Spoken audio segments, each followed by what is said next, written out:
सती स्तंभ हैगा। हाँ सती स्तंभ जानता था, नहीं जानता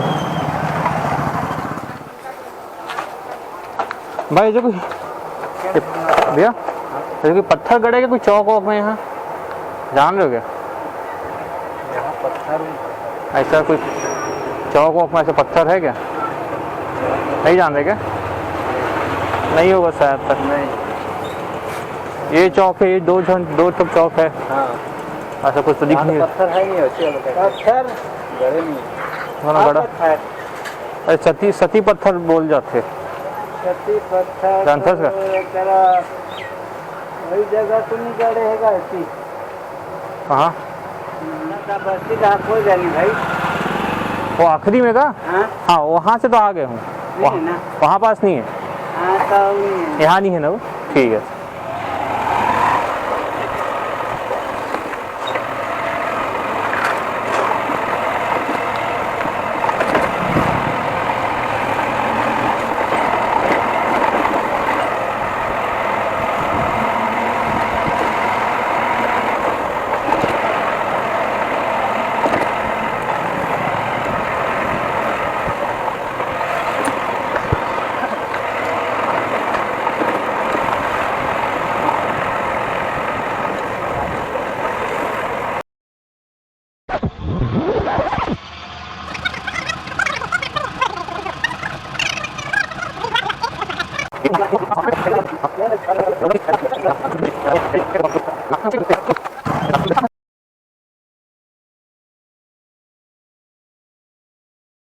Hey folks, I hope you all are well.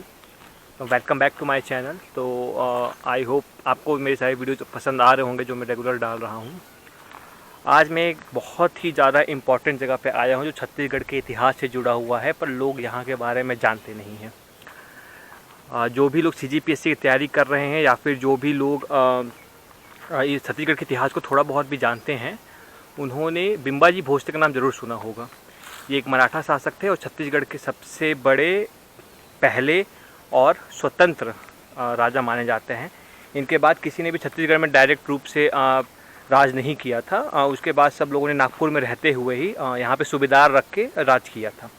तो बिम्बाजी भोसले छत्तीसगढ़ के बहुत ही इंपॉर्टेंट राजा रहे हैं मराठा साम्राज्य के, जो स्वतंत्र तौर पे पहले और एकमात्र राजा थे जो कि छत्तीसगढ़ में रह के शासन किए थे। जो कि लोग मतलब PSC की तैयारी कर रहे हैं उनको पता होगा उनका पूरा कार्यकाल कि करीब 30 साल उनका साम्राज्य रहा है छत्तीसगढ़ में। वो सन 1757 या 58 में छत्तीसगढ़ आए थे। एक्चुअली में जब उनके पिताजी का देहांत हुआ था नागपुर में, तो उनको छत्तीसगढ़ संभालने के लिए दिया गया था। तो सन 1757 में वो नागपुर से 3 महीने की यात्रा करके रतनपुर आए थे और यहाँ पे उनका साम्राज्य बहुत ही ज़्यादा अच्छा माना जाता था। करीब वो यहाँ पे 30 साल रहे थे। तो उन्होंने यहाँ पे बहुत सारी चीज़ें की, जैसे कि रतनपुर और रायपुर दोनों साम्राज्य को मिला के एक किया था उन्होंने।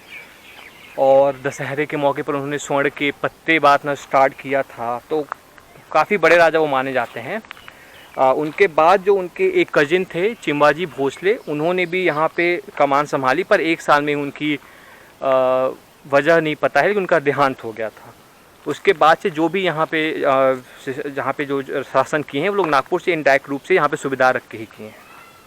तो यहाँ के सबसे बड़े राजाओं में से वो एक थे। लेकिन उनके इतिहास के बारे में लोगों ने ये तो पढ़ा होगा कि हाँ वो 30 साल साम्राज्य किए, उन्होंने रायपुर रतनपुर को जोड़ा, स्वर्ण के दशहरे पे पत्ते बंटवाए। लेकिन उनकी मृत्यु के बारे में मुझे नहीं लगता कि लोगों को ज़्यादा जानकारी होगी। लोगों ने बस इतना ही पढ़ा होगा कि उनकी मृत्यु हो गई थी और उसके बाद उनकी एक जो बीवी थी उमा देवी, उन्होंने उनके साथ में मतलब उन्होंने सती कर लिया था उनके साथ में। उनकी एक वाइफ जो थी रमा देवी, वो जंगल में चली गई थी इस चीज़ से दुखी होके, और जो उनकी तीसरी बीवी थी आनंदी बाई, वो वहाँ पे राज्य संभालने लगी थी। तो ये एक हिस्ट्री है जो लोग जानते हैं, जो लोग पढ़ते हैं, लेकिन उनकी मृत्यु के बारे में कोई नहीं जानता है। और बस उसी चीज़ का पता लगाने आज मैं आया हूँ नर्रा गाँव, जो कि छत्तीसगढ़ उड़ीसा बॉर्डर पे है और छत्तीसगढ़ का आखिरी गांव इसे कहा जाता है। इसके बाद से उड़ीसा बॉर्डर स्टार्ट हो जाता है। तो मैं आपको स्टोरी बताऊंगा आगे क्या हुआ था, लेकिन सबसे पहले मैं आपको चलिए वो चीज़ दिखाता हूँ। तो ये मैं फिर एक्चुअली मैं पहले उनको कजिन बोल दिया था। एक्चुअली चिमाजी उनके नेफ्यू थे जिनको उन्हें साम्राज्य दिया था, पर 1 साल में उनकी मृत्यु हो गई थी। तो पहले मैं आपको दिखाता हूँ, फिर मैं आगे की स्टोरी आपको बताऊंगा कि क्या है। उनकी इतने बड़े शासक है पर उनकी मृत्यु के बारे में लोगों को पता नहीं, एक बहुत ही ज़्यादा मतलब अवेयरनेस नहीं है लोगों के बीच में, गवर्नमेंट भी नहीं कर रही है। तो ये देखिए, ये मैं आया हूँ उनके समाधि नहीं मतलब उनके एक याद में ये बनाया गया है। ये क्या देखिए इसका हाल है, जो छत्तीसगढ़ के सबसे बड़े शासक रहे हैं ये उनके जो कि मेमोरियल है उसका ये हाल है। मैं आपको स्टोरी बताऊंगा पर उसके पहले ये देखिए, ये आपको तलवार का दिख रहा होगा। ये ऊपर का जो पार्ट पकड़ा जाता है, एक्चुअली पहले के ज़माने में राजाओं का जो तलवार था उनके साथ ज़मीन में उनके रख दिया जाता था। तो ये कॉपर का प्लेट है, ये है जो कि पकड़ने का। तो ये है उनकी समाधि। अभी मैंने आपको दिखाया था उनका जो कि तलवार का जो पकड़ने वाला पार्ट था, उसको जो हैंडल था वो है ये कॉपर का बना हुआ था। ये आज भी है, लोग गाँव वाली यहाँ की पूजा करते हैं।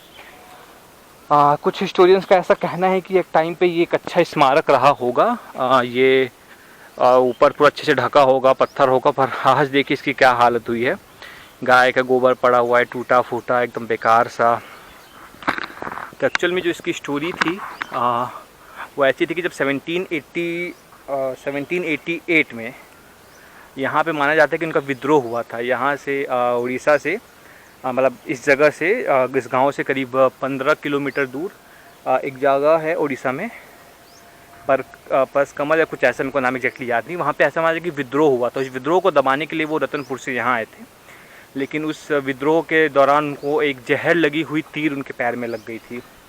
उसके बाद उनको यहाँ लाया गया, जो कि उस टाइम जो गांव था ये एक ज़मींदार, जहाँ पे ज़मींदारी सिस्टम चल रहा था, जहाँ का जो ज़मींदार था उनके यहाँ वो रहे, उनका इलाज हुआ पर उनको बचा नहीं जा सका, तो उनकी मृत्यु यहाँ पे हो गई। उनके साथ माना जाता है उनकी जो बीवी थी उमा देवी, वो भी यहाँ पे आई थी।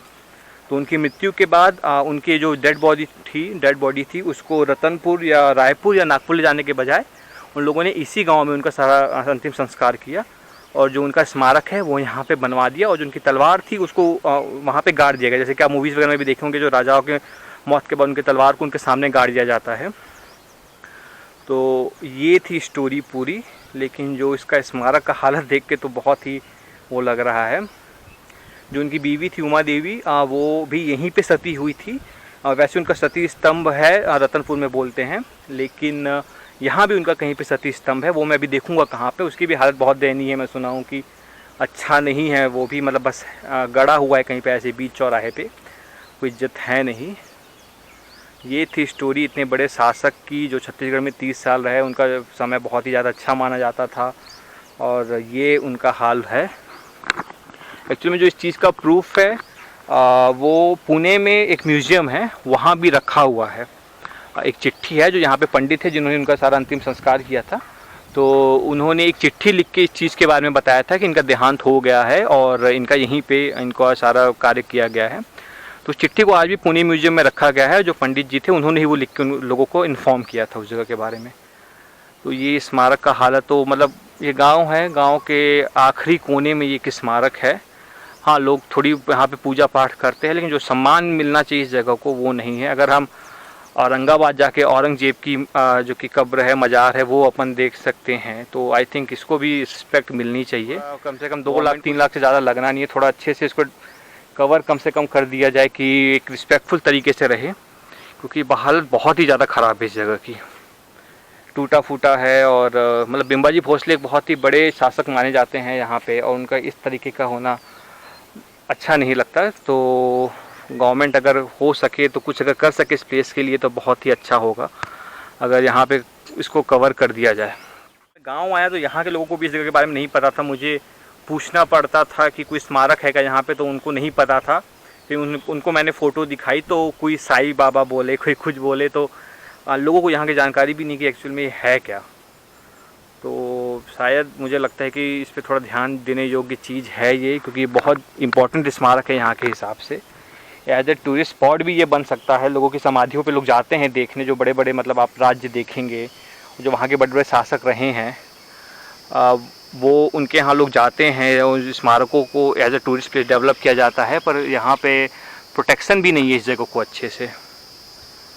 तो that's it for today guys. अगर आपको वीडियो अच्छा लगा तो इसको शेयर ज़रूर करिएगा। मुझे लगता है कि अगर आपके कोई दोस्त हैं CGPSC की तैयारी कर रहे हैं उनको इस बारे में जान के मुझे लग रहा है कि अच्छा लगेगा। तो प्लीज़ अपने दोस्तों के साथ शेयर करिए, फैमिली के साथ शेयर करिए, उस चैनल को सब्सक्राइब करिए कि मैं इस तरीके की और हिडन चीज़ें हैं वो मैं आपके सामने ला सकूँ, छत्तीसगढ़ की हिस्ट्री से रिलेटेड और भी जो नेचुरल चीज़ें हैं, जो अच्छी चीज़ें हैं, जो आनी चाहिए लोगों के सामने। तो आप चैनल को सब्सक्राइब करेंगे, लाइक करेंगे वीडियोस को, तो मुझे हेल्प मिलेगी, उसमें मुझे सपोर्ट मिलेगा कि मैं ऐसे और आगे चीज़ें ला सकूं। तो बस आज के लिए इतना ही। प्लीज़ कमेंट में बताइएगा कि आपको ये वीडियो कैसी लगी, और ज़रूर इस पर अपनी राय दीजिएगा कि इस जगह को प्रोटेक्शन मिलनी चाहिए कि नहीं, और अच्छे से ये जगह डेवलप होनी चाहिए कि नहीं, एज ए टूरिस्ट प्लेस इसको डेवलप किया जाना चाहिए कि नहीं। आपका कमेंट जान के बहुत अच्छा लगेगा। तो बस आज के लिए इतना ही। Thank you.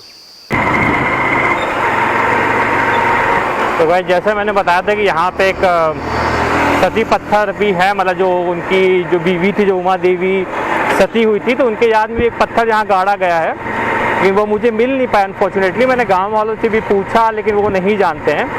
एक्चुअल में कि वो स्तंभ है 6 फीट का रहा होगा, अब तो वो बहुत ही छोटा सा एक माइलस्टोन के जैसे दिखता है। तो उनके मृत्यु के बाद जब वो सती हुई थी तो उनके याद में उस स्तंभ को भी गाड़ा गया था, लेकिन अब वो कहीं मिला नहीं मेरे को। मैं गांव वालों से भी पूछा लेकिन लोग भी नहीं जानते यहाँ के बारे में। तो बस ठीक है, फिर हम अगले वीडियो में देखेंगे कुछ और अच्छी जगह।